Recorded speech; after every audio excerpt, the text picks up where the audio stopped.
Welcome to the Out of the Mouth of Babes episode of Believe It or Not in Education. You know, I was hired to work as principal at a Title I school, and I was very excited and hopeful about going there because one of the things I wanted to do was provide the same kind of exposures and experiences that my own children had. I wanted to level the playing field for education so that whether you were in a blue ribbon school or a Title I school, you could enjoy some of the same types of experiences.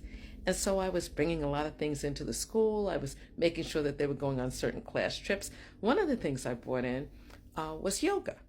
I thought that would be nice for them because it would be calming. And we had issues with people and self-regulation. So I had read some research that said that this would be helpful for them. So this one boy saw me in the hallway one day, he's fifth grader, and he looked at me and he said, Miss Principal, you work so hard. You're always trying to do something and give us something. He said, but you shouldn't work so hard. And I said, well, what do you mean? I said, working hard means that you can elevate whatever you're doing to another. You can go to another level. When you work hard, you get more things. And he looked at me and he said, you really believe that, don't you? He says, you don't understand. And I said, well, what do you mean?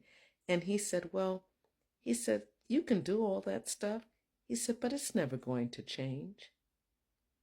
And I thought to myself, what a really jaded view this young man had. And I was kind of disappointed, and I was determined to prove him wrong.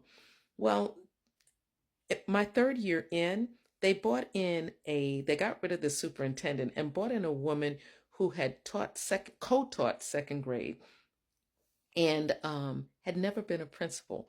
They couldn't make her a superintendent because she didn't have the requirements for that. She didn't have the credentials. So they changed the title to chancellor and they put her as head of all the schools in our area, which was kind of weird. But anyway, I'll leave that alone. And so, of course, you can imagine it didn't end well for us.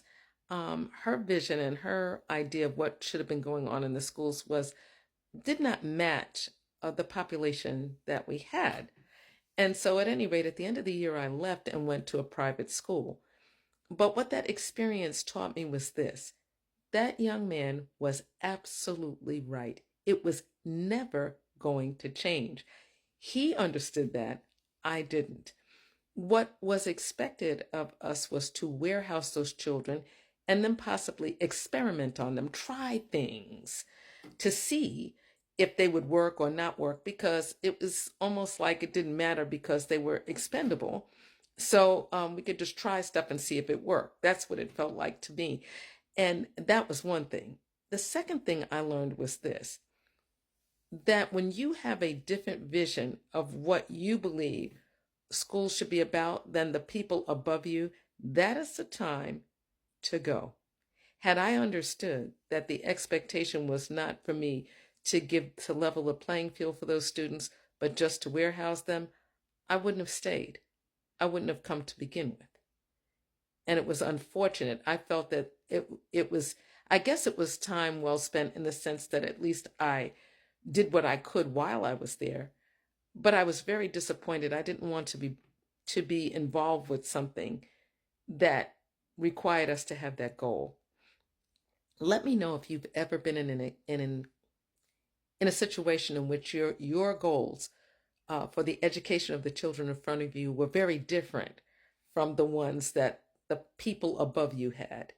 Have any of you served in not just public school, but maybe charter schools and religious schools? Let me know in the comments what you think about that. See you there.